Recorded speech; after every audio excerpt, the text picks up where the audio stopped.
Hello mga ka-wonders, good morning. Magpiprito ako ngayon ng ice cream chicken inasal pala. Kayo din ba gumagamit ng ice cream container para lagayan ng meat or fish sa fridge nyo? Kasi kami ganon. Anyways, I marinate the chicken for With overnight, shark salad, marinated with soy sauce, vinegar, oyster sauce. Hinahinay lang dyan, bigyan mo. Di na ko memorize dyan. Liquid seasoning, a pinch of salt, black pepper, brown sugar, ketchup, onions, and garlic. Try to cook this. Sure ako top yung kaldero ng kanin nyo. So sobrang sarap, noot sarap talaga. Preheat nyo lang yung pan, yung mainit na talaga, tapos lagay nyo lang yung marinated chicken. Panigita ani day magawas gyud ato ang accent kapag kabisaya ani. Then put na yung marinated soy sauce niya, cover it in a low heat for 15 minutes. Hay ambot na lang gyud nimo jay.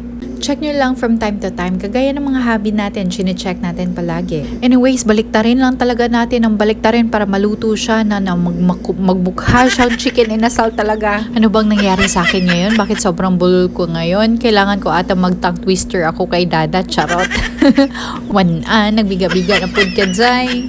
As you can see, malapit na yan maluto. Sunog na kasi yung nasa gilid. Kain na tayo. Gutom na si Wonder Mama. Parisan tayo na tuog sausawan ng dagang tamatis. Lami kayo.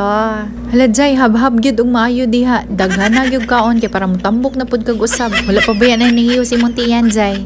Anyways, ni una ra kung kaon ni Ate Diha for the content kunuhay. Na ako sa mood magluto last week kay peaceful akong mind. Wala man good si Kuya Ethan o si Dada. Nang larga sila sa Last na lang gyud ay mamangabot na da.